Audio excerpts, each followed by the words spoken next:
a robocaller just got busted for cloning President Biden's voice and is getting charged $6 million for essentially everything that went down. I'm going to be covering all that in the podcast. Let's get into it.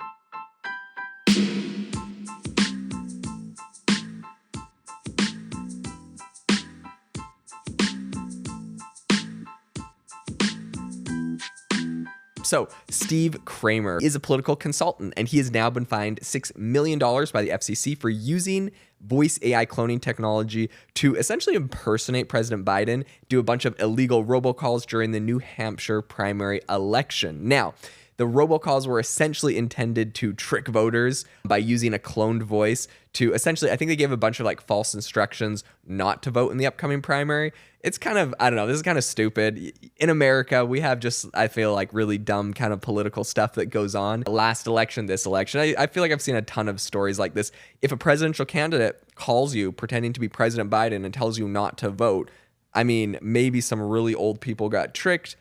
I don't really know. I mean, I think, first of all, it's just like dumb. No one actually believes that President Biden actually called you, in my opinion, but I mean, I could be wrong. And then why he would tell you not to vote seems kind of ridiculous. But regardless of all of this, obviously it's illegal to impersonate someone, especially a president. So it's kind of interesting to see what's going down here. So Kramer, he did a collaboration with Life Corporation and a telecom company, which was called Lingo.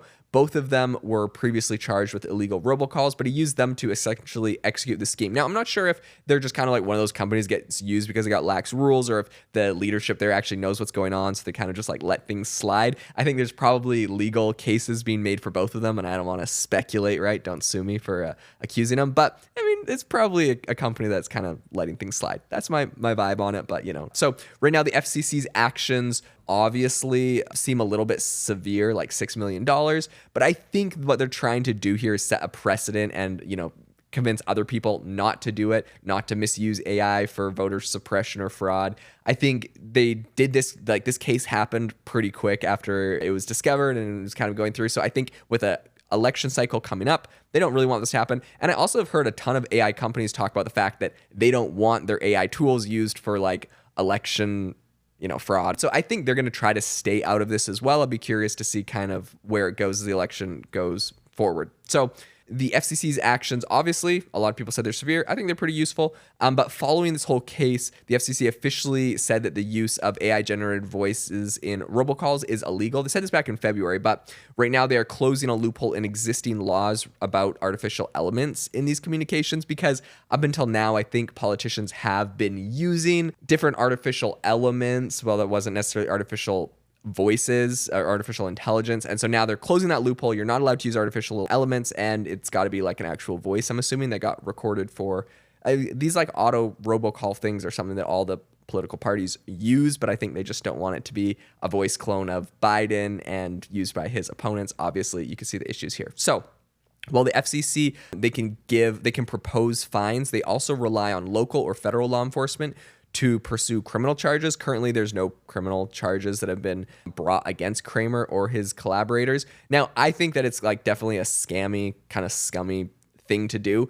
But at the end of the day, I really fail to think that it had like a massive impact having a fake President Biden call you and tell you not to vote. Pretty much Biden already had it in the bag as the Democratic nominee. So essentially, this has like no impact on anything, but I think it's probably a good case to come up and be like, look, this is not what we should be doing. And I think they want to get on this ahead of the presidential election to be like, look, no parties should actually be doing this. And the other thing is, a lot of times what you see in this, whether it comes from like the actual Biden campaign or the actual Trump campaign, who are going to be the two, like people campaigning in this next election cycle, I think it's irrelevant, because a lot of times they'll all have plausible deniability, being like, look, we didn't tell these people to do it. It's just some like rogue campaign people that were doing it. Whether it comes from them or not, I think the FCC putting down this law, just saying, look, this is not the way we're going to run things, is probably for the best. So I think that's cool. Loyen Egal, who's the chief of the FCC's Enforcement Bureau, said, quote, "We will act swiftly and decisively to ensure that bad actors cannot use U.S. telecommunications networks to facilitate